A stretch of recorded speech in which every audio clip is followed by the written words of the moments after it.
जी दोस्तों नमस्कार, स्वागत है आप सभी का आपके अपने YouTube क्लास HTSIQ में। दोस्तों जैसा कि आज यूपी बोर्ड यानी 16 तारीख को 16/2/2023 में यूपी बोर्ड 10th क्लास का जो पेपर हुआ है उसको हम लोग आज देखेंगे। मैं ज़रा अपलोड कर रहा हूँ इस पेपर को। पेपर का इसका संकेतांक जो है जो 801 DD है और ये हिंदी का पेपर है 10th क्लास का। तो इसको देखते हैं थोड़ा आप लोगों ने क्या किया है उसको थोड़ा ज़रा मैच कर लेना, चेक कर सकते हैं आप। इसमें बहुविकल्पीय प्रश्न है, 3 घंटे का समय रहता है, 15 मिनट प्रश्न पत्र को पढ़ने के लिए दिए जाते हैं। तो यहाँ पहला विकल्प दिया है झूठा सच किस विधा की रचना है, इसमें विधा पूछा है। दोस्तों आपकी जानकारी के लिए बता देना चाहता हूँ, ये झूठा सच जो है वो ये उपन्यास विधा की रचना है और ये जो है झूठा सच यशपाल का है, जो कि भारत और पाकिस्तान विभाजन को लेकर के लिखा गया है। यशपाल का झूठा सच उपन्यास है ये। आपको क्लास में भी शायद ये मैंने पढ़ाया होगा, बता दिया था सारा सब कुछ अच्छे से। नंबर 2 पे आप देख सकते हैं अनंत आकाश के रचनाकार कौन है। तो अनंत आकाश यहाँ जिस बच्चे का पेपर है इसने गलत टिक किए हैं। अनंत आकाश जो रचना है ये जयप्रकाश भारती जी की है। इस पे मेरी उंगली रखी है अभी। B option is right answer. Number 3 पे देखते हैं दोस्तों, निम्नलिखित कथनों में से कौन सा कथन सही है। गुनाहों के देवता के रचनाकार मुंशी प्रेमचंद हैं। जी नहीं, ये ऑप्शन गलत है। भारतेंदु हरिश्चंद्र आलोचना साहित्य के जनक माने जाते हैं। जी नहीं, आलोचना साहित्य का जनक रामचंद्र शुक्ल जी को माना जाता है। आपको बताया गया है ये 1884 में शायद जन्म है उनका, भारतेंदु का 1850 में। गेहूं और गुलाब निबंध के लेखक रामवृक्ष बेनीपुरी जी हैं। तो ये ऑप्शन बिल्कुल सही है, गेहूं और गुलाब जो है रामवृक्ष बेनीपुरी जी का निबंध है। ये बिल्कुल ठीक है। ठीक, चौथा ऑप्शन भी गलत है, यहाँ तीसरा ऑप्शन सही होगा। अगले देखेंगे अब प्रश्न नंबर 4 में क्या कहता है। प्रश्न नंबर 4 आप देखें, पंचांग दर्शन के रचनाकार कौन है। तो यहाँ पर पहला विकल्प ही ठीक था, पंचांग दर्शन जो है मथुरा नाथ शुक्ल जी की रचना है। नंबर 5 पे देखते हैं, सारंगधर रचनाकार हैं। परमाल रासो ये जगनिक की रचना है। कुमार रासो दलपति विजय की रचना है। बीसल देव रासो नरपति नाल की रचना है। जबकि बी ऑप्शन इसमें राइट था, हमीर रासो सारंगधर की रचना है।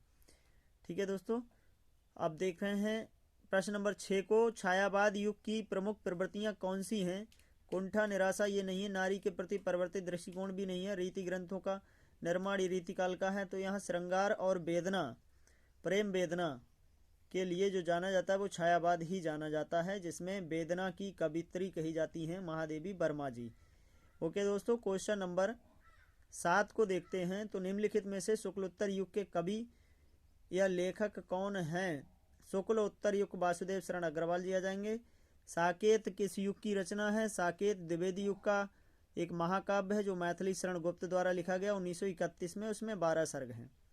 ठीक है, अब देखें आगे 9 नंबर पे, भारत दुर्दशा किस विधा की रचना है। तो दोस्तों ये जीवनी में, रेखा चित्र में, ना आत्मकथा में बल्कि एकांकी में आता है भारत दुर्दशा। ठीक है, और ये भारतेंदु हरिश्चंद्र जी की रचना है। बिहारी किस युग के कवि हैं। तो बिहारी देख लें आप, बिहारी लाल ये जो है रीति काल के कवि हैं। मैंने आपको क्लास में पढ़ाया था कि आचार्य विश्वनाथ प्रसाद मिश्र जी ने रीति काल को 3 भागों में बांटा, रीति सिद्ध, रीति मुक्त और रीति बद्ध काव्यधारा में। तो ये रीति काल की सिद्ध काव्यधारा में आते हैं। इनकी केवल एक ही रचना है बिहारी सतसई, जिसमें 719 दोहे पाए जाते हैं। दोस्तों आगे चलते हैं 11 नंबर क्वेश्चन पे। नाना बाहन बेसा बिहसे शिव समाज निज देखा, को मुखहीन विपुल मुख काहू, बिनु पद कर को बहु बाहू। यह पंक्ति में पूछा गया है उपयुक्त पंक्ति में कौन सा रस है। तो यहाँ पर हास्य रस था, हास्य रस। ऑप्शन नंबर डी इसमें ठीक था। क्वेश्चन नंबर 12 पे चलते हैं। यहाँ पर क्वेश्चन नंबर 12 क्या कहता है, यही कहीं पर बिखर गई भग्न विलय विजय मालासी, उसके फूल यही संचित हैं, है बहे स्मृति सालासी। ऐसी पंक्तियां आपको पढ़ाई गई थी जो कि सुभद्रा कुमारी चौहान के द्वारा लिखी गई हैं, जो कि वीर रस की एक श्रेष्ठ कवित्री हैं। तो इन्होंने, मैंने आपको बताया था सी सम सरिस समान जहाँ आता है वहाँ उपमा अलंकार होता है। यहाँ देखिए विजय माला सी, तो यहाँ उपमा अलंकार है। दोस्तों आगे चलते हैं 13 नंबर पे, रोला किस प्रकार का छंद है। तो रोला मैंने आपको बताया सममात्रिक छंद में आता है, 24-24 मात्राएं पाई जाती हैं प्रत्येक चरण में। ऑप्शन नंबर सी राइट था इसका। निर्जन शब्द में किस प्रकार का उपसर्ग लगा हुआ है। किस उपसर्ग का प्रयोग हुआ है, तो इसमें निर, ऑप्शन नंबर डी जो है निर उपसर्ग लगा हुआ है। वेरी इजी पेपर था, बहुत ज़्यादा सिंपल, लेकिन घबराइएगा नहीं। अगर आपका स्कोर खराब हो गया जल्दी ठीक हो जाएगा, अगले मेहनत कीजिएगा अगले पेपरों में जो भी हैं। धनुष का पर्यायवाची शब्द है, तो रश्मि नहीं, अस्मि नहीं है, कुलिस भी नहीं, पवि नहीं है, जबकि कोदंड, कोदंड जो है धनुष का पर्यायवाची शब्द है दोस्तों। भलाई शब्द में कौन सा प्रत्यय लगा है, तो यहाँ पर जो डी ऑप्शन है आई, आई प्रत्यय लगा है भलाई में, ठीक है। षड दर्शन में कौन सा समास है, मैं आपको पढ़ाया था क्लासरूम में, संख्या पूर्वौ दिगु, संख्या पूर्वौ दिगु, जहाँ संख्या पहले आए यहाँ लिखा है षड मिस होता है 6, दर्शन लिखा नहीं, तो संख्या पहले आई तो दिगु समास है, ठीक है दोस्तों। मत भी जो शब्द दिया है, तो इसका मति का शब्द रूप से पूछा गया है। आपको पहले बताया गया था नदी और मति में से कोई एक शब्द रूप कहीं से पूछेगा और उसमें विभक्ति वचन पूछेगा, तो यहाँ पर केवल विभक्ति पूछा है और वचन भी पूछा है यहाँ साथ में। तो इसमें देखें मति, मतीन, मतभी, मतिभ्य, मतिभ्य, मतिना, मतिषु, हे, मतया, इस तरह रूप चलेगा। तो मति, मतीन, मतभी, तृतीया विभक्ति बहुवचन का रूप है ये। Option number C is right answer. हरियत्र में संधि विच्छेद है, तो हरिधन अत्र, ये ऑप्शन किसी ने सही लगाया है। हरिधन अत्र जो है ऑप्शन नंबर सी सही है। पठिष्यता, ये जो शब्द रूप है ये बेटे उत्तम पुरुष और बहुवचन का शब्द हो जाता है। क्या चीज, पठिष्यथा, उत्तम पुरुष नहीं, मध्यम पुरुष बहुवचन का, माफ कीजिए, मध्यम पुरुष बहुवचन का। ऑप्शन नंबर इसमें बी जो है वो बिल्कुल राइट ऑप्शन आपका होगा। अब यहाँ पर दिया गया है गद्यांश दिए गए, इनको छोड़ते हैं। किस पार्ट से आपको बताया गया था वो आपने किए होंगे। अगले क्वेश्चन में फिर देखते हैं, अथवा में यह भी आपका गद्यांश पूछा गया, इसे भी छोड़िए, अगले फिर देखते हैं क्या दिया। यहाँ पर आप देख पा रहे हैं क्वेश्चन नंबर 22 में जो दिया है, दिए गए पद्यांश पर आधारित 3 प्रश्नों के उत्तर लिखिए। धूरी भरे यत शोभत श्याम जुत शिवनी सुर सिंदर चोटी, खेलत खात फिरत अंगना पर पैजन पीर कछोटी, बाजती पीरी कछोटी, बाछबी को रस खान बिलोकत, भारत काम कला निज कोटी, काग के भाग बड़े सजनी, हरि हाथ सुले गए माखन रोटी। रसखान जी ने लिखा है, ये रसखान का जो चैप्टर आपकी 10th क्लास में दिया है उससे लिया गया था। तो इसको शायद मैं उम्मीद करता हूँ आपने संदर्भ, प्रसंग और व्याख्या इसका अच्छे से लिखा होगा। इसमें से केवल आपको उत्तर छांट के लिखने थे। पद्यांश का संदर्भ लिखना था, रेखांकित अंश की व्याख्या करनी थी, और पद्यांश में से किसे भाग्यशाली बताया गया है, तो यहाँ काग के भाग बड़े सजनी बताया नहीं गया, तो ये आपको ऑप्शन लिखना था और कुछ भी ज़्यादा नहीं था, बहुत सरल पेपर था। अब आप कर पाए नहीं, ये आपके ऊपर डिपेंड है। अब देखें अथवा में दिया, नहीं चाहिए बुध वैर की, भला प्रेम का उन्माद कहाँ, सबका शिव कल्याण यहाँ पावे सभी प्रसाद यहाँ। ये कुछ दिन पहले ही मैं आपको पढ़ाया था क्लास में। हृदय पवित्र बना लें हम, आओ यहाँ अजात शत्रु बन, सबको मित्र बना लें हम। भारत माता के मंदिर से शायद लिया गया ये। तो इसमें भी आपको इसी तरह छांट के लिखना था, ज़्यादा कुछ नहीं था। अगले पेज पे चलते। देखिए क्वेश्चन नंबर 23 पे इस पार्ट से निरंतर लगातार 2 बार आ चुका है, पिछले वर्ष भी इसी से आया था। ये प्रबुद्धो ग्रामीणा पार्ट जो दिया है उससे लिया गया है। अहम अस्याम पहलकाम उत्तरम न दास्यामि, इदम श्रुत्वा ग्रामीणा कथ्यति भवान उत्तरम न दास्यति, न जानाति तर्हि ददातुम 10 रूपकाणि, अतः मलन मुखेन नागरिकेण समयानुसारम 10 रूपकाणि दत्तानि। पुनः ग्रामीणो अब्रवीत, इदानीं भवान प्रश्चतु पहलिकाम, दंडदानेन खिन्ना नागरिका, बहुकालम विचारे न कश्चित पहलिकाम अस्मरत, अतः अधिकम लज्जामाना अब्रवीतः, स्वीकियाया पहलिकाया त्वमेव उत्तरम ब्रूहि, तदा सा ग्रामीण विहसस्य स्वपहलिकाया सम्यक उत्तरम अवदत् पत्र इति, यतो हि इदम पदेन विपानि न याति, अक्षर युक्तम अपि न पंडिता भवति। इस ये जो है प्रबुद्ध ग्रामीण से लिया गया है। इसका जो है इसमें पूछा गया था कि हिंदी अनुवाद कीजिए, तो इसका अनुवाद मैं आपको बता रहा हूँ। मैं इस पहेली का ऐसे ही, मैं मेरे पास कोई किताब नहीं, कोई गेस्ट पेपर नहीं, ऐसे ही बता रहा हूँ आपको पढ़ के। मैं इस पहेली का उत्तर नहीं जानता हूँ, यह सुनकर ग्रामीण ने कहा, यदि आप उत्तर नहीं जानते हैं तो 10 रुपये दीजिए। इसीलिए मलिन मुख से यानी उदास मुख से नागरिक समय अनुसार 10 रुपये दिए। और पुनः ग्रामीण बोला, इस समय आप पूछिए पहेली को, तो दान दंड के दान से निराश होकर के नागरिक बहुत समय तक विचार किया, कोई पहेली याद नहीं आई, अतः अधिक लज्जामान होकर के बोला, अपनी पहेली का उत्तर आप स्वयं ही दें। फिर तदा मिस तब या फिर सा ग्रामीणा बिहस्य, वह ग्रामीण हंस करके स्वपहलकाया सम्यक उत्तरम अवदत, और उस ग्रामीण ने अपनी पहेली का उत्तर दिया। पत्रमिति, यह पत्र है, ये तो ही इदम पदेन बिना दूरम याति, क्योंकि यह बिना पैरों के दूर जाता है। अक्षरम युक्तम ना पंडिता, अक्षरों से युक्त होते भी पंडित नहीं है। तो ये आपसे पूछा गया था, ज़्यादा कुछ नहीं था। अगले ये भारतीय संस्कृति पाठ से लिया गया था।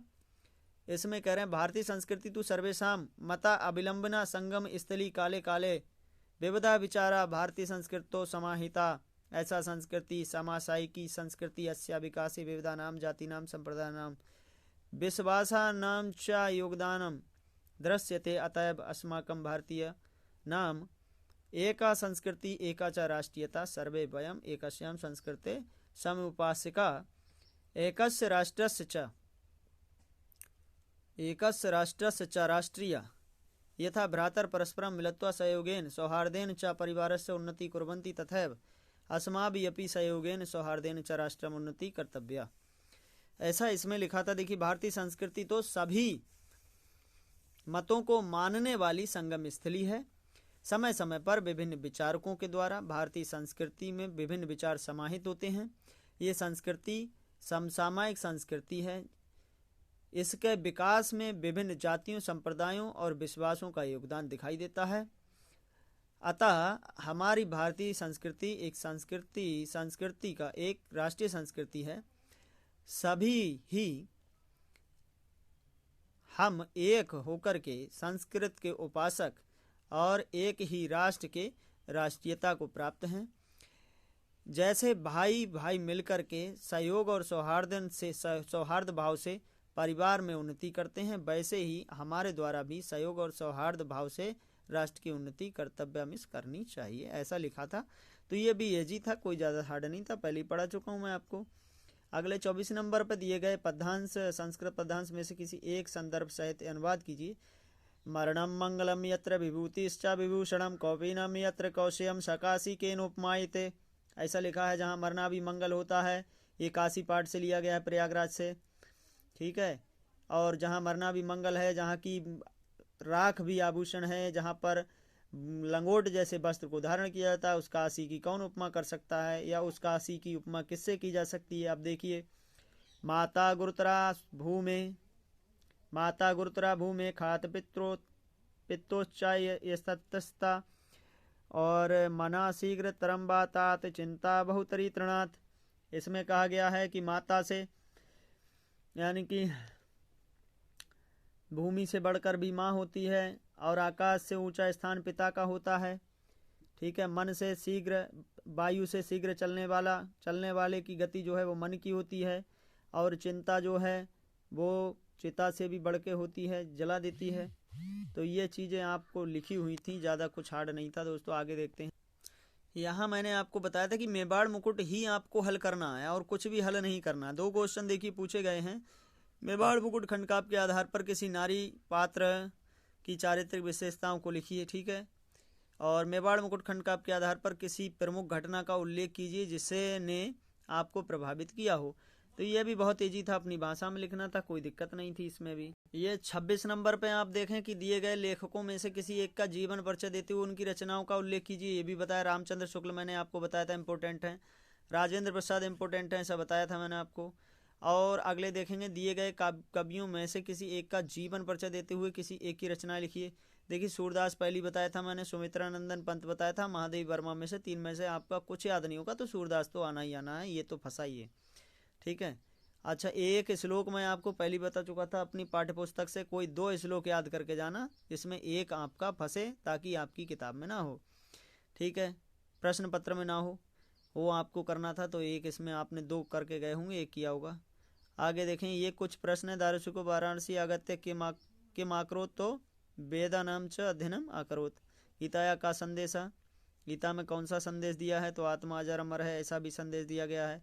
न्यायाधीशस्य पीठे आसने का अतिष्ठत अलचेन्द्र मरिष्यता मित्रम किम अस्ति, तो मरिष्यता मित्रम दानम अस्ति ऐसा लिखा होगा आपने। अच्छा, आतंकवाद की समस्या ये मैं पहले निबंध करा चुका हूँ। बेरोजगारी की समस्या, छात्र और अनुशासन ये भी बताया था। प्रदूषण की समस्या और समाधान ये भी मैंने आपको बताया था कि प्रदूषण की समस्या समाधान, ये कुछ निबंध थे जो आपको इम्पोर्टेंट थे वो बताए थे। वो सारा पेपर आपका फंसा पड़ाया हुआ, कुछ भी आउट ऑफ सिलेबस या अनरीडिंग किया हुआ आपको नहीं दिया गया दोस्तों। उम्मीद करता हूँ आपने पेपर अच्छे से हल किया होगा। अगर नहीं भी कर पाए हैं तो हताश ना हो और